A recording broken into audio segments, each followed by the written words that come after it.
তুমি কি সবসময় নিজেকে ছোট মনে করো? চেষ্টা করছো তবু মনে হচ্ছে কেউ তোমাকে সত্যি মূল্য দেয় না? Subscribe to my channel. শোনো, তুমি অন্যের অনুমোদনের জন্য তৈরি হওনি। তোমার জীবন, তোমার সাফল্য, তোমার শান্তি সবই প্রথম তোমারই। নিজের সীমা শিখো। সব সমস্যা তোমার দায়িত্ব নয়। সব অভিযোগ মেনে নেওয়া, সব মানুষকে সন্তুষ্ট করার চেষ্টা, এগুলো কখনো ভালো ফল দেয় না।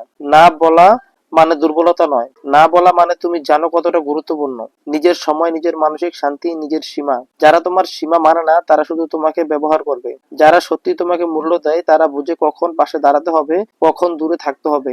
টক্সিক মানুষদের চিনতে শিখো। যারা তোমার শক্তিকে ছোট করে, তোমার আনন্দকে হালকা মনে করে, তাদের থেকে দূরে থাকাই বুদ্ধিমানের কাজ। নিজেকে ছোট করো না, নিজের স্বপ্নকে ছেড়ো না, নিজের মানসিক শান্তিকে কোনো দামে বিক্রি করো না। আজ থেকে নিজের গুরুত্ব দাও।